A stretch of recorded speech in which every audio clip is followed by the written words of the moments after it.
What's up guys, I'm Newbie Dave and today we're making a bone meal farm. Let's get started.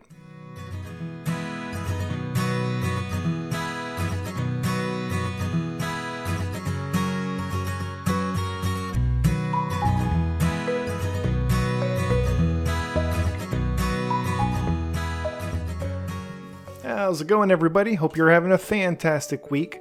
Before we get started, I need to go check on my grass. Last episode we built this grass farm so I could more easily grow grass for an upcoming project and not have to go out and strip all the tops of all the hills around my base. And it looks like it's pretty much filled in. I spent a little bit of time up here earlier today, just kind of Yes, I spent time watching grass grow. Okay. And it occurred to me, I had some just neutral, peaceful mobs spawn up here, like pigs and cows and chickens, and sheep. Yes, sheep will spawn up here, which is not great because sheep eat grass and it turns back into dirt. So, I mean, it's not a huge deal. They eat very little grass and it grows back very quickly, but still something to keep an eye on. So I'm going to go ahead and collect all this grass, replace it with fresh dirt so that can start growing into grass while we work on today's build. By the way, in between episodes, I tested the trapdoor theory, and that does work. The grass will spread around that grass block, even if it's surrounded in trapdoors. And so that can be a really good idea if you want to just be extra sure that you don't accidentally break the grass that's sort of feeding the farm. Not necessary. I mean, you can see I'm three blocks below the grass, and so it's not a huge concern of mine. And besides, I'm collecting lots of grass, and so if I break a piece, I have plenty of grass to replace it with. Now, I'm not just growing grass for the sake of growing grass. I do have a plan for all of this. I have a build coming up that I'm going to need lots and lots of grass for, which is why I built this farm. It's not today's episode though. This has no way at all has anything to do with a bone meal farm. But I wanted to go ahead and get this grass dug up and replace it with fresh dirt and just kind of show that the farm was working. And hopefully maybe next week I think I should be ready to work on the build that all this grass is for. The bone meal is kind of for the same project, which is why I wanted to go ahead and get that done today. I'm going to need lots of grass and lots of bone meal for an upcoming project. I'm really excited about the new 1.18 updates. I've reset most of my world. There's tons and tons of new terrain out there to go explore, new mountains, new caves. I'm really excited to kind of go out and start a new base, but the update came when I'm like right in the middle of a big project that I want to finish up, and besides, I want to take my time and do some good planning for the 1.18 content that I want to do. I don't want to just jump out there and say, I'm going to settle here and maybe build a cave base. I don't know what it's going to look like, but let's just get started. So I want to take some time to plan, which is why I'm going to finish up what I'm doing with the Ocean Monument right now. And then we'll get into a brand new base, brand new builds, new area of the world. It's going to be really exciting. I'm really excited about it. So here we go. Ended up getting 1, 2, 3, 4, 5, 6, 7, 8, 9, 10, 11, 12, 13 stacks and almost 14 of grass from this farm. That's really good. Brought a bunch of dirt to fill it back in, which I'll go ahead and do now. And by the way, it's not necessary to harvest this entire farm. If you just need like a stack of grass or something, just come collect a stack of grass, replace it with a stack of dirt, and go on your way. It's not an all or nothing sort of thing. And I think at some point I'm going to get a dedicated Silk Touch shovel to keep up here just for grass. Kind of like I had my Silk Touch pickaxe for the ice farm. That way I know there's always a shovel up here ready to use. I don't have to worry about going and getting it from my ender chest or something. And it's not going to be taking damage from all the other use of what I use shovels for in the world. It'll just be dedicated to this farm. And there we go, fresh grass farm restocked with new dirt, and I'll just let this grow while we are working on today's build and hopefully get all the grass that I need for an upcoming episode. By the way, I went ahead and turned down my render distance. I bumped it up for the 1.18 release so I could see really far and get a good view of the new landscape and the mountains and everything around. But a couple of people have been commenting that my videos looked glitchy or laggy these past couple episodes, so I went ahead and turned it back down. Hopefully that fixes it.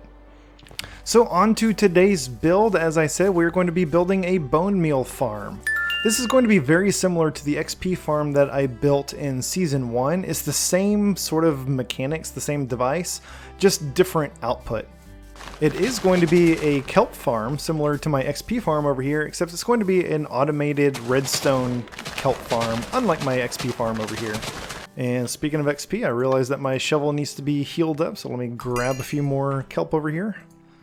But yeah, such a good versatile farm. I built it in Season 1 as an XP farm. I've got plenty of XP banked up over here, so I don't really need an automatic XP farm now, but I am going to need lots of bone meal. And the design for this farm actually comes from JC Plays. He has a lot of really good farm and tutorial videos, and this one actually comes from a sugarcane farm that he did, which I built on a different world, and it works great. I've got plenty of sugarcane. My manual sugarcane farm over there is keeping me stocked up. I've got a double chest of sugarcane that's overflowing, so I don't really need the extra sugarcane, but I do need the bone meal. And so I basically just I'm only building like half the farm, which is the part that just feeds all the bone meal into the sugarcane, and then I just don't have the sugarcane. And I'm also extending it a little bit. In the sugarcane farm, there were only 2 kelp that were feeding the composters to provide bone meal to the sugarcane. I'm going to extend that to 4 to double the amount of bone meal that we can get from this farm. So these are the supplies that you're going to need, I hope. I always seem to miscount on something, but I think this is all we're going to need. The first 2 rows are the supplies to actually make the farm work, and then everything down here is just going to be building materials, and you can use whatever blocks or pallet that you like. So I'm going to build this over here by my bee farm behind my nether portal.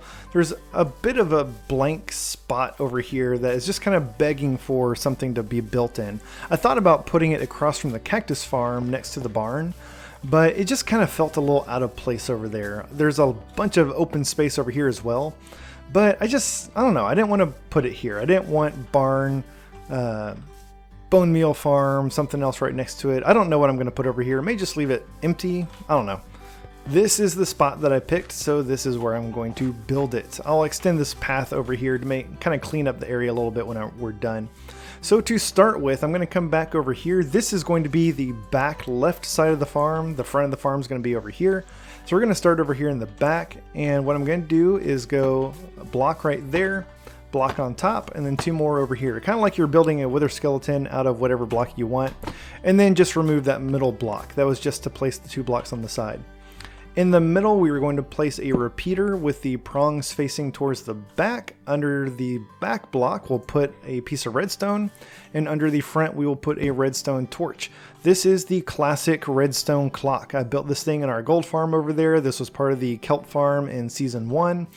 This is a great clock to power redstone builds. Basically, the redstone torch is powering this block, which the repeater sends into this block, which then goes into the redstone, which goes back into the torch, and it just goes round and round and round. To turn this thing on and off, we'll put a lever on the front and switch it on. That is going to lock this clock in place, and so it doesn't keep ticking, and then we will want to turn the farm on. We simply flick it back off, and this clock will go. Next, we're going to do a row of 4 blocks next to this back block on the clock, and then we'll skip a row and do 4 more blocks in front like that.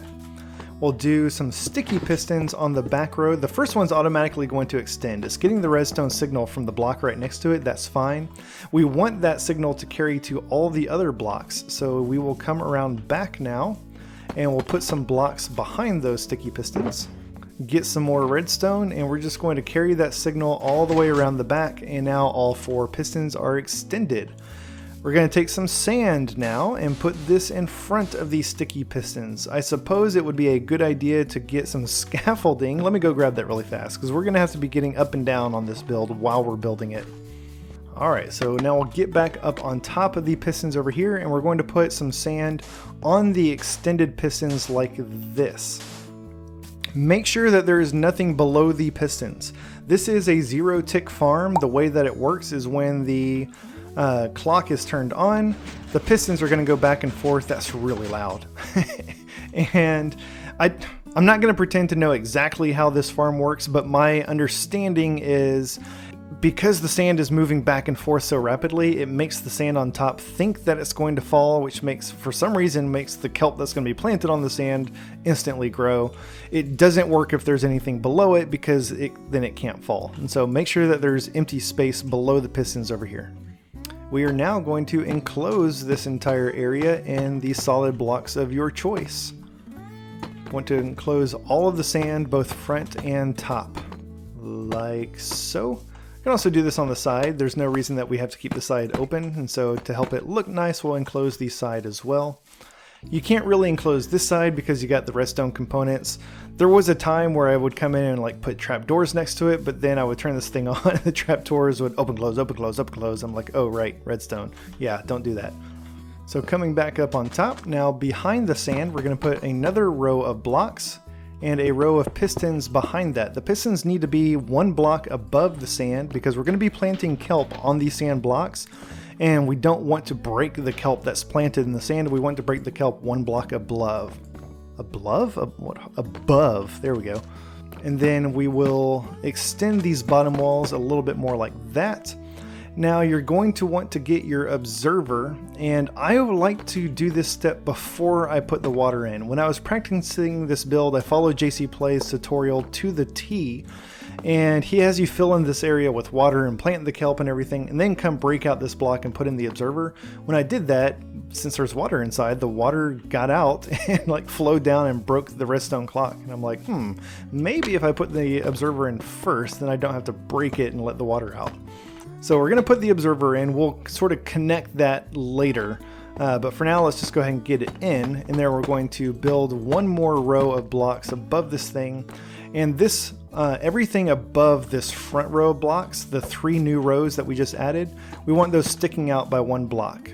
So we'll just throw 1 more block on the front like that. Perfect. So coming back up on top, now above the sand, we're going to put some slabs. You don't want a solid block here, you just want slabs, because this is going to be our water sources for this farm. We're going to waterlog those in a little bit. And then I'm going to drop down in here. We're going to put a solid row of blocks across the top in front of the slabs like that. And then on the bottom of each of these, we're going to place a button. The buttons are going to prevent water from flowing into this block. And so the water is all going to be back here, and then there will be a row of flowing water along the front here, which is really, really important. That's going to ensure that the kelp flows forward into the hoppers. That being said, let's get some hoppers. So we need some temporary blocks where the hoppers are going to go, so we can go ahead and put some double chests in front of those. I'm going to put 2 double chests right there. We'll get back up inside of this thing, break those temporary blocks, and now we can put the hoppers in. Whoops. So we'll crouch down, place the hoppers going into the double chest. Very important, make sure that the little nozzle thing at the bottom of the hoppers is going into the chests. Once the hoppers are down, we're going to put buttons on the hoppers. So crouch, place a button on top of each hopper, and this is going to keep the water from flowing out. This is another area where I deviated from JC Play's build, and this was just based on personal observation, personal experience running this thing for a while. I'll explain why I'm leaving this open when I get to the end, but I find it very, very useful to have this front area open where you can get into the farm rather than just closing it off with glass or solid blocks or something. Alright, next we are going to put some hoppers underneath each of these chests. We're going to put 2 hoppers under each chest so we can use 4 composters. So rather than just having each double chest flow into a single composter, we're going to have each one go into 2 composters. I tested it with just 2 instead of 4, and it's slow, but eventually over time it will start to back up. Basically the machine is going to be able to make more kelp than the composters can compost, and so it slowly backs up. It's not a huge deal, it runs at about the same rate, but this way it's never backing up. We're now going to dig out under and right in front of all of those composters, and we'll put a double chest right there in the middle. This part's going to be a little bit tricky. I kind of need to get in the side, maybe go down a little bit more. Yeah, we'll just kind of go down a little bit more, and we're going to get back here and place the 2 hoppers that go under the middle 2 composters. So that one and that one, we're going to have those going into the chest like this. The outside hoppers will just go into those middle hoppers like that and like that. That way, everything from the 4 composters will get pulled into, hello thunderstorm, will get pulled into this double chest in the middle. And now we can just come back and sort of fill all this back in. And then I'm probably going to dig out just around that double chest a little bit, just to make it easier to access. Maybe we'll put some spruce slabs in there to kind of make it look a little bit nicer. Yeah, that looks good. I like that. So that's going to be where all the bone meal will eventually get collected, and the chests up top are what's going to be collecting the kelp and feeding it into the composters. Now we need to get back up top and waterlog the slabs up there. Before we do, I'm going to make a quick little infinite water source, because I only got 2 buckets of water. I could have brought 4. I've got buckets. I don't know why I only brought 2. So we'll get up here. I made the slabs a slightly different block type, because when they're all the same type, you get up here and like, which one's the slab again? So we will waterlog that slab, that one, and the one on the end, like so. Now if we hop down, we can see that there is water dripping from the top and then only flowing out to the hoppers right here on the bottom row, which is really nice, because now everything that gets broken and dropped back there will get pushed into the hoppers. It's happening very slowly since that one fell in the back, but you know, the kelp, the pistons are going to push the kelp forward. They're going to fall here and get picked up by the hoppers right away. And I just realized that a block of grass just got fed into the composter, and it looks like it actually composted. I did not know that grass was compostable. That's interesting. That's really cool. I might have to throw a composter up at my grass farm. All right, going back up top, we are going to now place kelp inside. And this is why I like to keep it open in the front. It's very, very easy to get in here and replace the kelp if necessary. I say if necessary, I should say when necessary, because this is just kind of one of the things that comes with zero tick farms like this. Every now and then it's going to break. And when I say every now and then, for me, it's every few minutes. Every few minutes, one of these kelp source blocks is just going to disappear, and it's not going to be there anymore, so the kelp's not going to be growing. And so you're going to have to get up here and replace the kelp. And rather than trying to do it from the top or the side or something, I find it very easy to just stand here in front of it with a couple extra pieces of kelp and just say, oh, that one broke, replace. Oh, that one broke, replace. So that's why I like to leave it open. And also just kind of looks kind of cool having it open like that with the water not flowing out. All right, we are almost done with this farm. We just need to connect this observer to the pistons in the back. So this is what's going to make the pistons up top actually break the kelp. We want it to only happen when the kelp actually grows. If the pistons are firing as often as the sticky pistons at the bottom, being fed from the redstone clock, it's actually going to be too fast, and the pistons will actually interfere with the kelp growing because they're firing too fast. And so that's the purpose of the observer, is the observer will observe the kelp grow and fire the pistons. The setup for this is a little bit not straightforward as you might think. I'll explain why. So we're going to have redstone come from the observer like this to this block right here, but then it's going to go into a repeater, and the rest of the redstone will go into the pistons.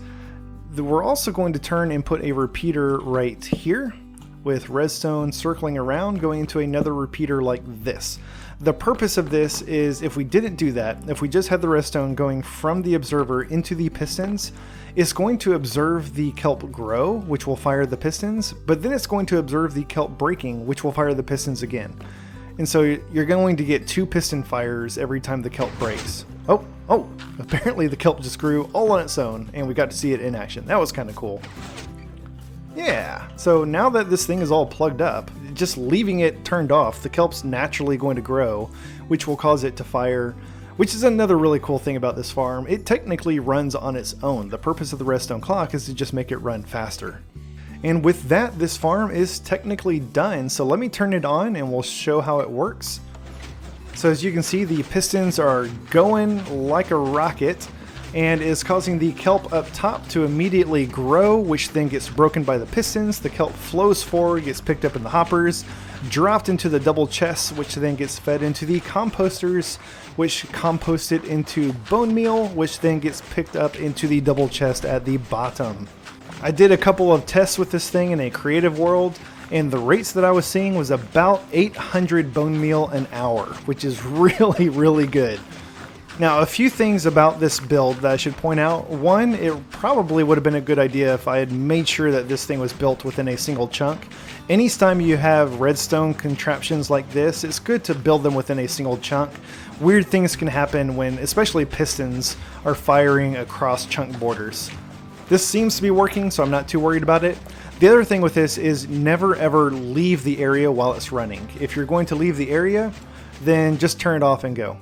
One thing is you can see it was not firing. Like the pistons up top stopped. That's for whatever reason. The kelp up there grew and the observer didn't see it for some reason, and so it's now 2 blocks tall and there's no block state changes happening in front of the observer, so it's not firing the pistons. That's very easy to fix. You just need to get up here and break the kelp by hand, which is another good reason to leave it open. And then let's say one of these does break for some reason. All you need to do is just come up here, replace it with a new piece of kelp, and just let it keep going. For that reason, when I run this farm, I actually like to just sit right here up on top of the double chest and just keep an eye on it. And that way when something breaks, I can just fix it. If it stops firing for some reason, I can manually break the kelp, make it fire again. And so it's not technically an AFK farm. You do kind of need to keep an eye on it, but you don't really need to interact with it to make it run. You just need to sit here and, fix it when it breaks. Like that. So it's a good idea to keep a couple of extra pieces of kelp on hand. Alright, so I let that thing run for just a few minutes. That was weird, it just kind of glitched on me. So I let it run for a few minutes, got 47 bone meal. I mean, that's no time at all. This thing works so well. I'm going to leave a stack of kelp here in the double chest just in case I need to go up there and fix it sometime. Worst case scenario, there's my XP farm. I'm not too far away from kelp if I need it. Last thing we need to do to call this build complete is, of course, a little bit of detailing. I always like to make my builds look nice. So I'm going to throw in some leaves around this thing. I usually go for the oak leaves. I'm going to go with some spruce leaves this time, primarily because this is a deep slate build. I think the spruce is going to look a lot nicer. And we can kind of use these leaves to help mask some of the redstone components in the back here. I'm also going to throw in some vines. I really wanted to do some of the, what's it called? The stone bricks that have the mossy stone bricks. There we go. I knew it. As soon as I said the word, I would get it. I wanted to throw in some of the mossy stone bricks, but there's not a mossy variety of the deep stone. So instead, we're just going to throw in some vines here, which I think the vines look really good since it's, a watery build. It makes sense that there would be some moss or growth of some sort on it. And so that's going to look really nice. It's also going to provide us a way to get up top if we ever need to, for some reason, get in here. It'll give us a way up top if you want to just camp right here to watch the farm, so that's really good. I was going to use ladders for that, but I think the vines will look a lot more natural. And just a few more flowers, whatever you want to kind of put around to decorate this thing. I might kind of bone meal the ground. I forgot bone meal. Oh wait, that's right. It's a bone meal farm. I'll tell you what, bone mealing the ground around something is probably, in my opinion, one of the best ways to really spruce it up and make it look nice. I mean, look at that. Look how much better that looks now, rather than just being this random build out in the middle of grass. It looks so much better. Now I need to connect this thing to the rest of my base. I think I want to actually remove all this grass in front of it like that. Just kind of open it up. Yes, and then we will do some path blocks like this. We'll build a little path that connects back over here to our path on this side. And I'll throw in a couple of coarse dirt blocks here or there as well. Yes, that looks good. And then, of course, I'm Newbie Dave, so I've got to have my cobblestone lantern set up over here. So we'll do a couple of cobblestone walls. Let me see. I like to do... Let's do one right here. And I think I'll do another one. Actually, I'm going to do it right there. It's a very small difference, but I want it to be on the left side right here, so I can do one on the right side over there. I like to kind of alternate which side of the path my lanterns go on. Yes. A little bit more detailing up top that I want to do. I'm going to put in Let's see, I want to do some stairs.